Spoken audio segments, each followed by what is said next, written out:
Robert Scheinfeld here, and welcome to the second in what I'm calling the myth-busting series of videos. In this video, I want to focus on the law of attraction. Now man, at this particular time when this video is being recorded, the law of attraction as a technique to get everything you want is just sizzling. Because of the success of the DVD and the book, The Secret, and all of the ripples that rippled out from that monster moving through the universe, so to speak, everyone's just on fire about this is the magic bullet to help you change, fix, or improve or get anything that you want in your life. So let's take a close look at the law of attraction. As is the case when we talk about the truth, with capital T's, versus illusions and stories and non-truth, there are many layers to discuss from and about. So at the first layer, if you look very closely at the law of attraction and everybody who applies it to try and get what they want, change, fix, or improve whatever it is that they want in their life, here's what you see. It works sometimes, but not other times, and it works for some people, but not other people. If you actually take the time to measure, which I have done, all of the wants, if you will, that people try to pump through the law of attraction, and then you measure how many of those wants they actually got within a reasonable time frame, up to a year, I guess I might say, unless it happens to be a really long-term goal. What you find out is a very small percentage of the things that we try to pump through the law of attraction do we actually get. But what happens is, all of the practitioners, we want to believe that there's a magic bullet. We want to believe that there's a magical technique that we can just use and get everything that we want. And so what we end up doing is we selectively delete out of our awareness how many times it fails, and we focus on the few times that it succeeded, and then we say, oh great, it works, except it doesn't work the way it's explained. It is called the law of attraction, and if it's a law, it should work every time. Now, in general, there are many definitions, but the definition of law of attraction that resonated with me most and seemed to be the most simple and elegant way to explain it is, whatever you focus on with your most dominant thoughts will manifest in your life. And sometimes there's a wrinkle that if you focus on it in your dominant thoughts and you add a bunch of emotional excitement and energy, that can speed it up or lock it in more. But it's pretty much you get what you expect. You attract what you focus on most. But here's something interesting to look at as the next layer to what I just said.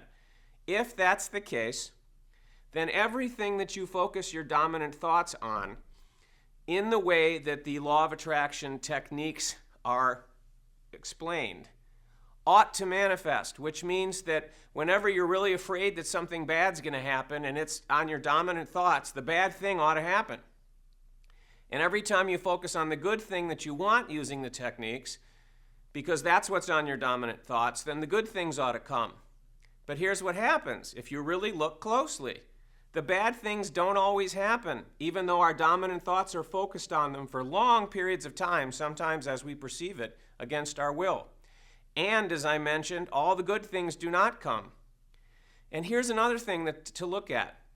If the real power source is our thoughts, our dominant thoughts, then answer this one for me. Everybody, including you, has had an experience where you didn't focus on something, your thoughts weren't focused on it, you did not intend it, you did not consciously think about it, you maybe did not even consciously want it, it never even occurred to you, but it pops into your life anyway. An unexpected goodie, bonus, wonderful thing, whatever you want to call it. So if the law is whatever's in your most dominant thoughts manifests in your life, how do you explain something really awesome that manifests that wasn't in your thoughts?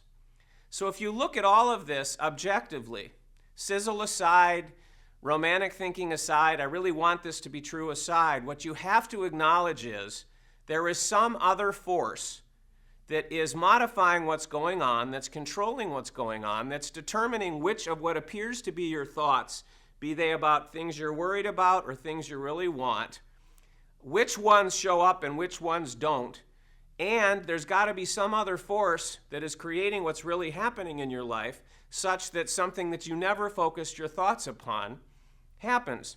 I'll give you a great example of this, a gigantic one, and that's the Harry Potter series.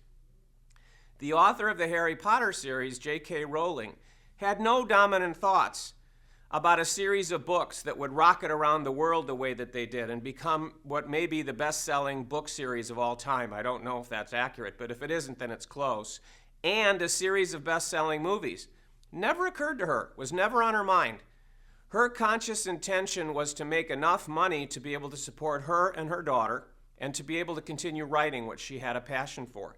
So how do you explain the source of this amazing success in creation called Harry Potter when it was not in her dominant thoughts? Again, there's got to be some other creative force that is really responsible for what's going on. And along my journey through a very interesting story that you can discover on my website, there should be links to it beneath here. And if not, go to robertscheinfeld.com, robertscheinfeld.com.